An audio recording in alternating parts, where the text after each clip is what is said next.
Assalamualaikum warahmatullahi wabarakatuh. Alhamdulillahirabbil alamin wa bihi nasta'in wa la umri dunya waddin wa ala alihi wa sahbihi ajmain amma ba'du. Yang terhormat Bapak Ceceng Salamuddin selaku dosen pengampu mata kuliah bimbingan penulisan karya ilmiah dan teman-teman semua yang menonton di sini. Halo guys, perkenalkan kami mahasiswa STI Al-Musadadiyah Garut semester 3. Di sini kami akan menayangkan sebuah video yang bertema jenis-jenis kegiatan ilmiah. Jenis-jenis kegiatan ilmiah yang kita temui yang pertama ada observasi, yang kedua ada eksperimen, yang ketiga survei lapangan, yang keempat analisis data dan statistik, yang kelima literatur review, dan yang terakhir publikasi ilmiah. Baik, kita langsung saja ke pembahasan yang akan disampaikan oleh para presentator. Kepadanya saya persilahkan. Bismillahirrahmanirrahim. Terima kasih kepada moderator yang telah memberikan kesempatan kepada saya untuk memaparkan materi tentang observasi. Pengertian observasi menurut Bannister dalam Ni'matul Zahroh dan Prasetyaningrum 2016, istilah observasi berasal dari bahasa Latin yang artinya melihat, memerhatikan. Lebih lanjut, Bannister mengungkapkan bahwa observasi merupakan aktivitas memerhatikan dengan cermat, mencatat fenomena yang terjadi, kemudian mengaitkan hubungan antara aspek dalam fenomena yang diamati. Sementara menurut Chadwick and Chadwick 1984, observasi didefinisikan sebagai suatu proses mengamati dan mereka perilaku secara sistematis untuk tujuan atau pengambilan keputusan. Adapun observasi menurut psikologi yaitu dapat diartikan sebagai suatu aktivitas atau proses mengamati dan merekam atau mencatat perilaku yang sistematis dengan tujuan yang telah ditentukan. Selanjutnya, karakteristik observasi. Beberapa karakteristik observasi yang dapat dikatakan sebagai sebuah observasi ilmiah yaitu: pertama, observasi harus bersifat cermat. Observasi ilmiah jangan tergesa-gesa atau terburu-buru. Pengamatan ini harus dilakukan dengan penuh kehati-hatian, sehingga hasil dari pengamatan ini dapat secara maksimal dan teliti. Kedua, observasi ilmiah harus bersifat tepat. Bila kecermatan mengacu pada kebenaran suatu pernyataan, maka ketepatan ini menekankan pada aspek pengukuran atau derajat. Ketiga, observasi ilmiah harus sistematis. Artinya, memiliki kerangka, susunan, dan langkah-langkah observasi yang jelas. 4. Observasi harus objektif. Objektif adalah kemampuan untuk melihat dan menerima fakta sebagaimana adanya, bukan apa yang diharapkannya. 5. Observasi ilmiah dilakukan oleh pengamat yang terlatih. Dan terakhir, yang keenam, observasi ilmiah dilakukan di bawah situasi yang terkendali. Ide ini meminjam dari ilmu pengetahuan alam atau IPA, di mana pengamatan ilmiah biasanya dilakukan dalam sebuah laboratorium dengan situasi dan kondisi yang dapat dikendalikan. Dapat dipahami bahwa observasi adalah kegiatan yang dilakukan dengan mengamati fenomena atau gejala yang ada pada lingkungan sekitar. Observasi ini dapat dilakukan dengan menggunakan persepsi indera manusia atau dengan alat-alat pengamatan seperti teleskop, mikroskop, atau alat pengukur lainnya. Observasi ini merupakan langkah awal dalam menemukan masalah atau tajuk penelitian yang akan dibahas lebih lanjut. Eksperimen. Metode berarti suatu jalan yang dilalui untuk mencapai tujuan. Eksperimen adalah penelitian untuk mengetahui akibat dari perlakuan yang diberikan terhadap suatu hal yang sedang diteliti. Metode eksperimen merupakan suatu bentuk pembelajaran yang melibatkan siswa bekerja dengan benda-benda, bahan-bahan, dan peralatan laboratorium, baik secara perseorangan maupun kelompok. Metode eksperimen merupakan salah satu dari sekian banyak metode pembelajaran, karena dalam eksperimen mengandung makna belajar untuk berbuat. Yang dimaksud dengan metode eksperimen adalah salah satu cara mengajar di mana siswa melakukan suatu percobaan tentang suatu hal, mengamati prosesnya serta menuliskan hasil percobaannya. Kemudian hasil pengamatan itu disampaikan ke kelas dan dievaluasi oleh guru. Tujuan eksperimen adalah dalam penggunaan metode eksperimen ini mempunyai tujuan, yaitu agar siswa mampu menemukan berbagai jawaban secara individu atau persoalan yang dihadapi dengan melakukan percobaan sendiri. Selain itu, siswa dapat terlatih dalam cara berpikir yang ilmiah. Dengan eksperimen, siswa menemukan bukti kebenaran dan teori sesuatu yang sedang dipelajari. Penelitian eksperimen bertujuan untuk menguji pengaruh satu atau lebih dari satu variabel terhadap variabel lain. Penelitian eksperimen dimaksudkan untuk mengetahui ada atau tidaknya akibat dari sesuatu pada subjek. Karakteristik metode eksperimen. A.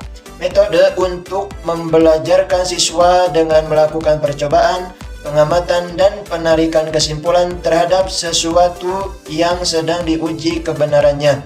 B. Metode yang dirancang untuk mengembangkan pengetahuan siswa dalam pembelajaran tertentu. C. Metode yang mengarahkan siswa mempelajari lingkungan belajar sebagai suatu ekologi. D. Metode yang membantu siswa dalam informasi yang aktif sehingga membantu mereka dalam belajar akan menyesuaikan diri dengan lingkungannya. Dan poin terakhir yaitu E. Metode yang digunakan untuk memecahkan masalah yang bersifat ilmiah. Sekian materi mengenai metode eksperimen yang dapat saya sampaikan. Saya kembalikan lagi kepada moderator.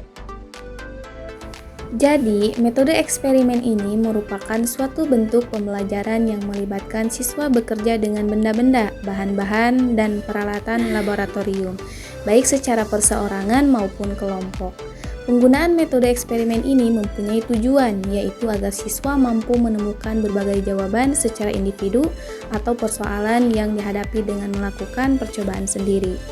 Adapun pada metode eksperimen ini juga harus ada langkah-langkah yang harus ditempuh pada pelaksanaannya. Dan di antara salah satu karakteristik metode eksperimen ini adalah metode untuk membelajarkan siswa dengan melakukan percobaan, pengamatan, dan penarikan kesimpulan terhadap sesuatu yang sedang diuji kebenarannya. Serta pada metode eksperimen ini juga terdapat kelebihan dan kelemahan dalam menggunakan metode eksperimen ini. Baik, di sini saya akan memaparkan materi yang ketiga, yaitu survei lapangan. Survei digunakan untuk memperoleh atau mengumpulkan data informasi tentang populasi yang besar dengan menggunakan sampel yang kreatif lebih kecil. Penelitian survei berkembang terutama di bidang psikolog, sosiolog, ekonomi, ilmu politik, dan statistik.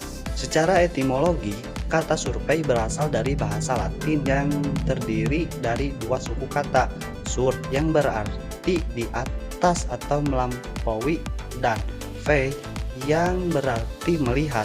Jadi survei berarti melihat di atas atau melampaui. Berikut adalah beberapa karakteristik pokok pada metode survei.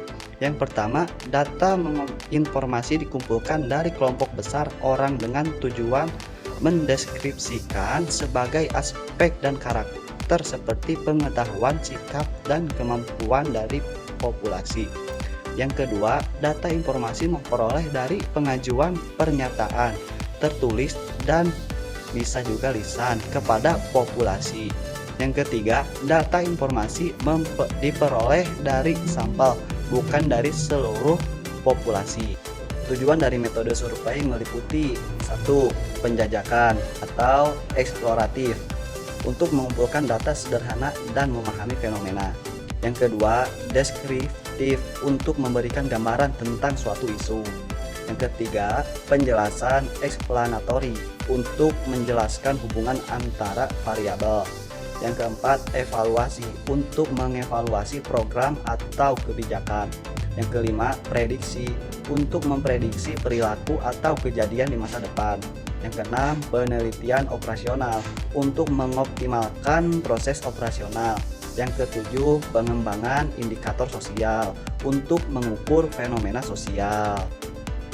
Jadi, survei lapangan adalah kegiatan yang melibatkan pengumpulan data dari lokasi atau populasi tertentu di luar lingkungan laboratorium dengan tujuan untuk memahami pola, tren, atau kondisi yang berkaitan dengan penelitian. Survei dan studi lapangan dapat melibatkan pengambilan sampel acak, kuesioner, wawancara, atau pengamatan langsung. Analisis data dan statistik. Yang pertama, analisis data. Analisis data adalah proses pengolahan data untuk tujuan menemukan informasi yang berguna yang dapat dijadikan sebagai dasar pengambilan keputusan untuk memecahkan suatu masalah. Proses analisis ini meliputi kegiatan pengelompokan data berdasarkan karakteristiknya, pembersihan data, transformasi data, pembuatan model data, hingga mencari informasi penting dari data tersebut. Adapun jenis-jenis analisis data diantaranya sebagai berikut. Yang pertama, teknik analisis data kualitatif. Analisis data kualitatif adalah analisis data yang diperoleh dari proses pengumpulan data dimulai dengan kajian, pustaka, partisipasi, dan wawancara. Lalu yang kedua, teknik analisis data kuantitatif. Teknik ini merupakan teknik pengelolaan data yang bersifat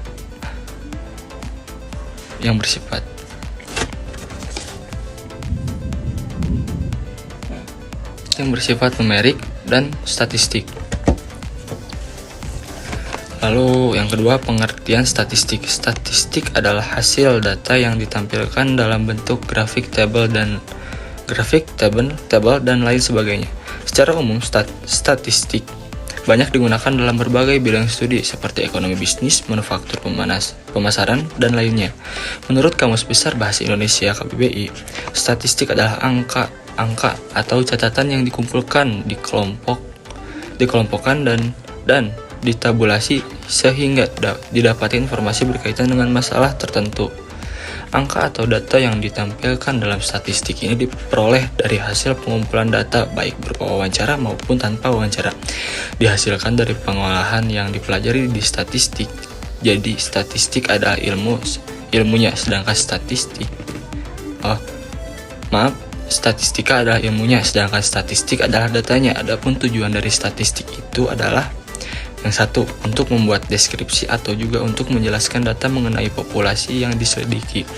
Yang kedua, untuk membantu dalam membuat estimasi mengenai nilai yang tidak diketahui dengan berdasarkan data yang dianalisis. Lalu yang ketiga, untuk membuat estimasi tentang suatu akibat hipotesis yang diterima. Yang keempat, untuk mengurangi jumlah populasi yang luas pada ukuran yang lebih kecil supaya lebih mudah untuk dipahami. Dapat dipahami bahwa analisis data adalah proses untuk mencari dan menyusun data secara sistematis. Analisis data merupakan keterampilan yang harus dimiliki oleh seorang praktisi data. Proses analisis data ini membutuhkan pemikiran yang kritis dan pemecahan masalah yang baik. Sedangkan tujuan dari statistik adalah untuk mendapat gambaran mengenai data yang telah dikumpulkan dan dianalisis sebelumnya. Dengan demikian, hasil analisis yang disebut statistik ini bisa digunakan untuk menarik suatu kesimpulan dan menyelesaikan suatu permasalahan. Di sini saya akan memaparkan materi mengenai literatur review. Nah, meskipun literatur review terdiri dari dua kata, tetapi sebenarnya arti dari literatur review berbeda, tidak sama dengan arti gabungan kata tersebut. Dalam bidang penelitian, terutama pembuatan karya ilmiah, literatur review lebih dikenal dengan istilah tinjauan pusaka. Oleh karena itu, dapat dikatakan bahwa literatur review adalah suatu kegiatan menganalisis yang dapat berupa ketikan dari suatu penelitian yang sedang dilakukan terhadap suatu topik khusus yang merupakan bagian dari bidang keilmuan. Isi yang ada dalam literatur review ini berupa penjelasan atau pembahasan tentang teori dari suatu penemuan atau topik penelitian. Nah, manfaat literatur review yaitu satu, mengetahui perkembangan ilmu dan ilmu pengetahuan bidang tertentu. Yang kedua, mengetahui metode atau teknik dalam pembuatan karya ilmiah. Yang ketiga, menambahkan ilmu pengetahuan. Yang keempat, mengetahui hasil penelitian yang saling berhubungan. Yang kelima, menentukan topik pembahasan dan permasalahan yang akan diteliti.